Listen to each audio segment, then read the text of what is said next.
Good morning বন্ধুরা, কেমন আছো সবাই?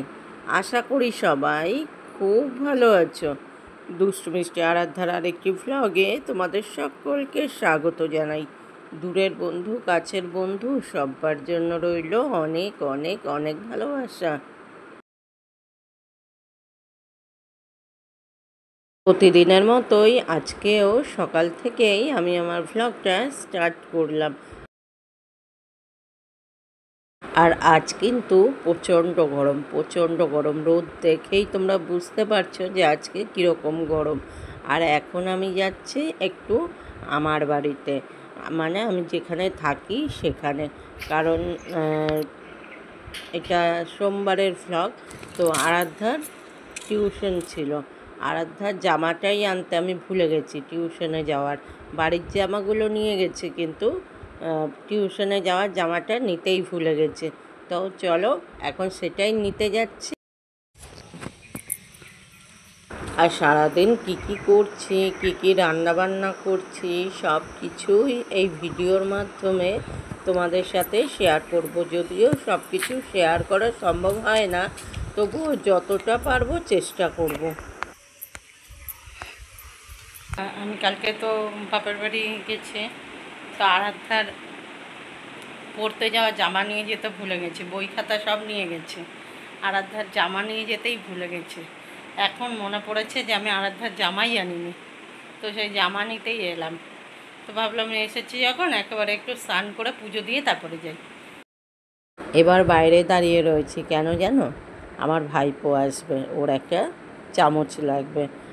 তো তার জন্যই ফোন করেছিল আন্টি, একটা চামচ নিয়ে দাঁড়িয়ে থাকো বাইরে। তো সেটা নিয়েই দাঁড়িয়েছিলাম।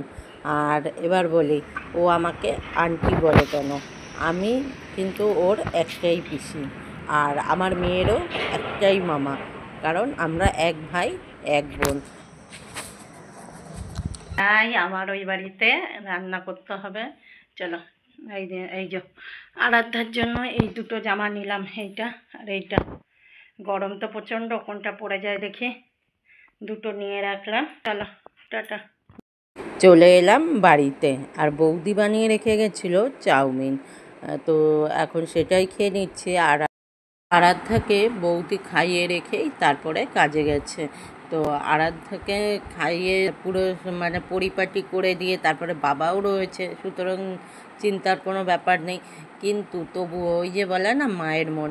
আমার থেকে কিন্তু আমার বাপের বাড়ির লোক কোনো অংশকে কম ভালোবাসে না। ওকে কিন্তু ওর জন্ম থেকে সমস্ত কিছু ওর মামা বাড়িতে, ও সব কিছু মামা বাড়িটাই বোঝে। হ্যাঁ, তো যার জন্য মানে আমার কোথাও আমি যদি ওকে রেখে একবেলার জন্য কোথাও যাইও, তো আমার ওই চিন্তাটা থাকে না যে আমার মেয়ে সময়ে খেতে পারলো তো, ঠিক মতো স্নান হলো তো, এই চিন্তাগুলো আমার থাকে না। কেন? আমার জানি বৌদি আছে, বাবা থাকে বা কখনো মা থাকে, তো ওরা না আমার থেকে মানে বরঞ্চ ওকে আরও যত্নে রাখে ভালো। তবুও ওই যে বলে মায়ের মন মানতে চায় না। তো যখনই যেটাই খাই, ও যদি সামনে থাকে, ওকে আমি একটু না দিয়ে খেতে পারি না।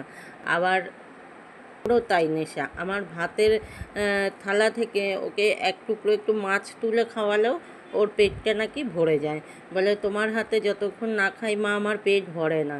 যার কারণে আমি ওকে ভাতটা পর্যন্ত মানে খাইয়ে দিই। ও কিন্তু একা একা ভাত খেতে পারে, কিন্তু তবুও আমি ছাড়ি না। আমার না ভালো লাগে না, সে শুধু মনে হয় ওর পেটটা ভরেনি হয়তো, এরকম লাগে। আর চলো, অনেক কথা বলে ফেললাম। আর ওর মামাও খুব মানে কেয়ারিং, প্রচণ্ড পরিমাণে ওর মামাও খুব যত্নে রাখে। স্নান করিয়ে দেওয়া, খাইয়ে দেওয়া, এগুলো মানে ওর মামাও খুব ভালো পারে। তো যাই হোক, আর দেখো রান্নাঘর থেকে দেখেছো রোদ কীরকম ঢুকছে। আর আজকে একটু ট্যাংরা মাছ করব পোস্ত দিয়ে, আর করব আমড়ার চাটনি। বাবা বাজার থেকে আমড়া নিয়ে এসেছে। আর এরপরে আমড়া দিয়ে আর একটাও সুন্দর রান্না করব, সেটা আজকে নয়, অন্য যেদিন করব সেদিন তোমাদের সাথে শেয়ার করব। আর আরাধ্যার পাপা থাকলেও আমার খুব একটা টেনশান থাকে না। কোথাও কোনো দরকারে যদি আমি বেরোই, হয়তো লেট হচ্ছে বাড়ি আসতে, তো ওর পাপা থাকলেও আমার সেই চিন্তাটা থাকে না যে মেয়েকে খাইয়ে দিতে হবে, মেয়েকে স্নান করিয়ে দিতে হবে। মেয়ে তো একা একাই স্নান করে নেয়, কিন্তু খাওয়াটাও একা ওকে দিয়ে দিলেও খেতে পারে, কিন্তু ওই যে খাওয়া নিয়ে একটু বদমাইশি করবে, খেতে চাইবে না। তো ওর পাপা থাকলেও আমার এই চিন্তাটা থাকে না। বেশ সুন্দর করে মেয়েকে পরিপাটি করে খাইয়ে দেয়, খুব যত্ন করে রাখে মেয়েকে। এমনিই তো পাপার প্রাণ হচ্ছে ও।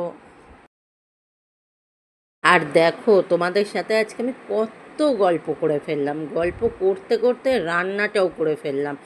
ট্যাংরা মাছগুলো ভেজে নিলাম বেশ লাল করে, তারপরে দিলাম সেই তেলেই কালো জিরে, তারপরে পেঁয়াজ একদম ঝিরিঝিরি করে কুচিয়ে রেখেছিলাম। বেশ মোটা হবে না, কিন্তু একদম পাতলা পাতলা, যতটা ঝিরিঝিরি করা যায় করে কড়াইতে ওই তেলের মধ্যেই ভেজে নিলাম। তারপরে দিলাম একটা টমেটো, সেটাও একদম ঝিরিঝিরি করে কুচিয়ে নিতে হবে। একটু টমেটোটা আর পেঁয়াজটা ভাজা ভাজা হয়ে এলে দিয়ে দিলাম পোস্ত বাটা, আর দিলাম মিক্সির ওই বাটিটায় যতটা জল ধরে ওই জলটাই দিলাম, আর কিন্তু এক্সট্রা কোনো জল দেব না। আগের সপ্তাহে করেছিলাম বেগুন আর আলু দিয়ে আর আদা জিরে বাটা দিয়ে ট্যাংরা, ওটাও কিন্তু বেশ ভালো হয়েছিল খেতে, কালো জিরে ফোড়ন দিয়ে। আর এই সপ্তাহে করব অন্য রকম। তো তারপরে ওটা ফুটলো, ওর মধ্যে দিলাম নুন ও হলুদ আর মিষ্টি। দেখো মিষ্টিটা দিয়েছি, কিন্তু ক্যামেরা অন করতে ভুলে গেছি, তাই তোমাদের দেখাতে পারিনি। তোমরা যারা তরকারিতে একটু মিষ্টি খাও, পরিমাণ মতো তোমাদের মতো দিয়ে নেবে। আমার তো জানোই তোমরা, তরকারিতে যদি মিষ্টি না হয় আমি সেই তরকারি খেতেই পারি না, মুখেই দিতে পারি না, কেন জানি না, আমার বড় অসুবিধা হয়। তো মিষ্টিটা আর দেখানো হয়নি। তারপরে দিলাম, যখন ফুটলো খুব ভালোভাবে, ওর মধ্যে কাঁচা তেল আর কাঁচা লঙ্কা 4টে দিয়ে আর একটু ফুটিয়ে দিলাম মাছগুলো। এবার তো মাছগুলোর সাথে পোস্তটা বেশ মাখা মাখা হয়ে গেছে, তারপরে দিলাম নামিয়ে। ব্যাস এইভাবেই ট্যাংরা মাছটা পোস্ত দিয়ে করলাম। সর্ষে দিলাম না, তার কারণ আমার মায়ের শরীর ভালো না, তোমরা জানোই, মায়ের বাবার কারোরই শরীর ভালো না, ডাক্তারের ওষুধ একদিনও বন্ধ দিলে চলে না। তো মাকে এই সর্ষে খাওয়ানোই যাবে না, কারণ মায়ের শরীর তাহলে আবার খারাপ করবে। এবার বলো, আমরা সবাই বাড়িতে খাবো আর আমার মা খাবে না, নিরামিষ খাবে, সেটা কেমন লাগে? তাই জন্য ভাবলাম পোস্ত দিয়েই করি, তাতে মাও খেতে পারবে, সবাই খেতে পারবে। আর মাছের ডিমের বড়া করছি, কিন্তু মাছের ডিমের বড়াটা ভাজা হতে হতে তোমরা কিন্তু চটপট একটা লাইক করে দিও আর ভিডিও রিলেটেড কিছু কমেন্ট করে দিও।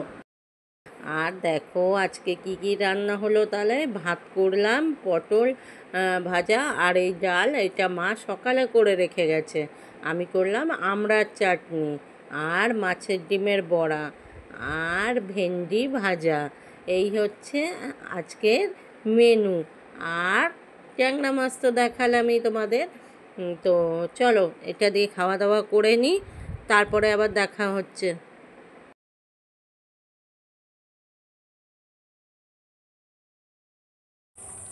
হুম, এটা নিতে পারবি? কি ভারী, ছেড়ে দাও, পারবা না এটা বাবু, যা।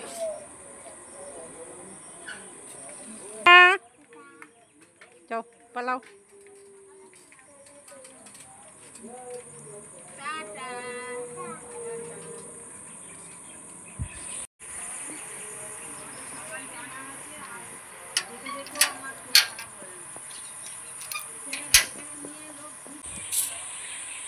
কি গরম, কি গরম, থাকা যাচ্ছে না। আরাধ্যাকে বললাম চল ওই বাড়ি, যাবে না, বলছে দাদু আছে আজকে, আজকে যাবো না, কালকে যাবো।